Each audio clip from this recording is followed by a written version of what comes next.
Chris Eubank Jr. and Conor Benn have weighed in. By the time this video goes up, actually probably while I'm recording this video, because it's exactly 5 to 6, the ceremonial weigh-in, and that's what that is, the ceremonial weigh-in in the York Hall, will either be underway or will have been finished. I'll probably upload this after the ceremonial weigh-in, but we know the weights of both guys. So Chris Eubank Jr., as it says in this Daily Mail article here, was fined £375,000 after missing the 160-pound limit by 0.05 of a pound, 5 ounces, if nothing probably, in their first encounter, having been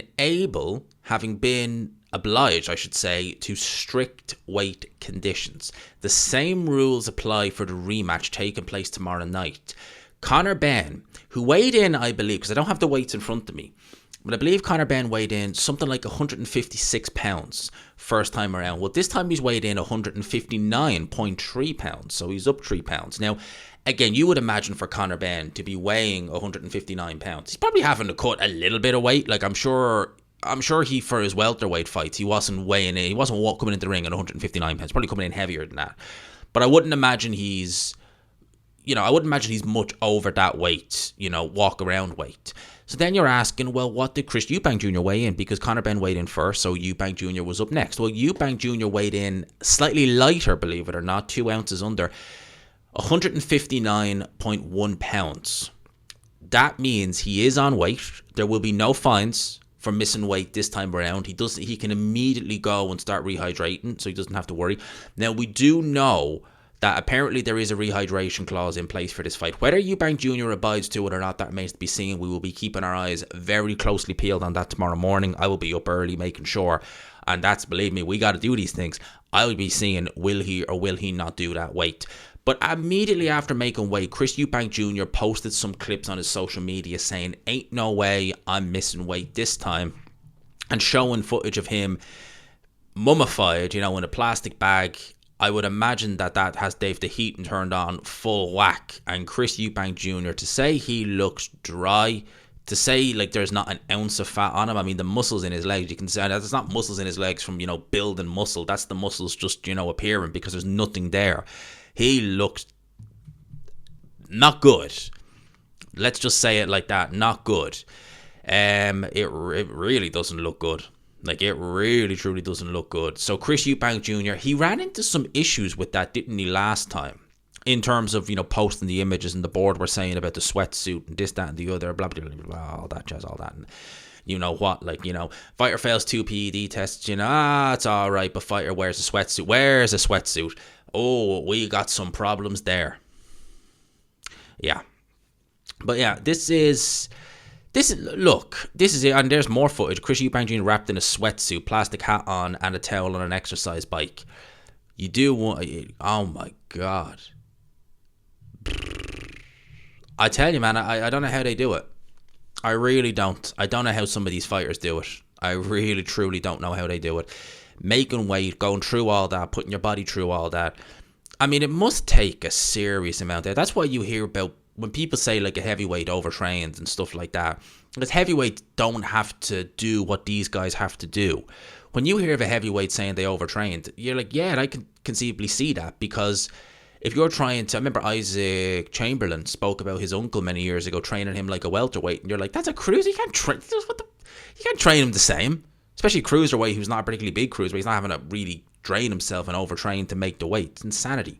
So how these guys do it, it's incredible. But it does mean then we have a fight on tomorrow. So both guys are, under the 160 pound limit.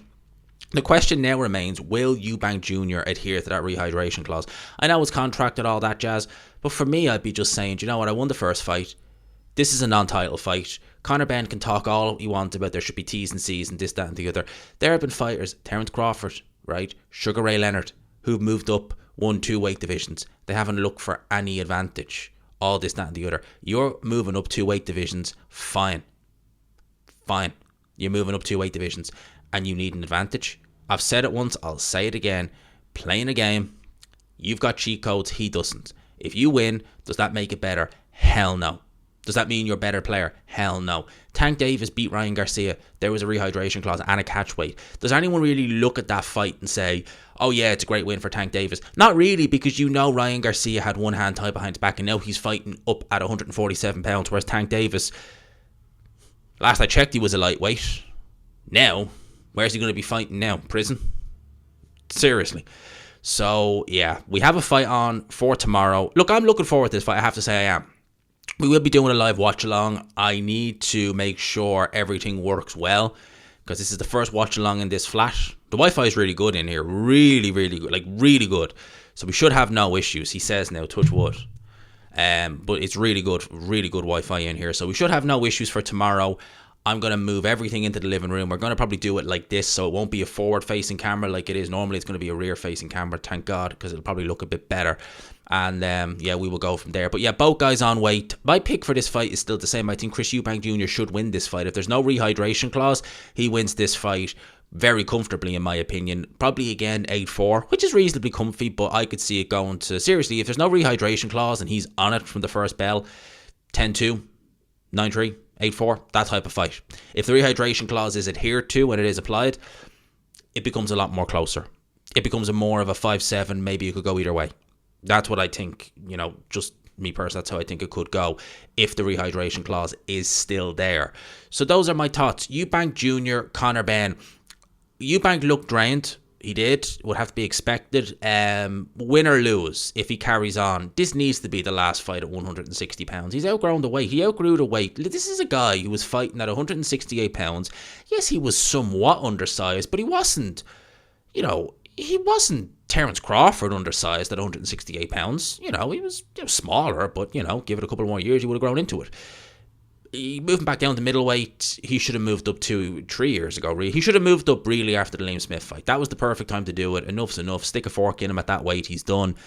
He didn't. He stuck around for this fight, but win or lose, he needs to move up. Even if he goes in there and looks brilliant against Conor Benn, stops him, does all that, I'd be still saying, move up, mate. Move up. 168. That's where you need to be if you're going to carry on. So those are my thoughts. Let me know yours in the comments section below. As always, people, if you could, smash the like button, hit subscribe, all of that good stuff. Until next time.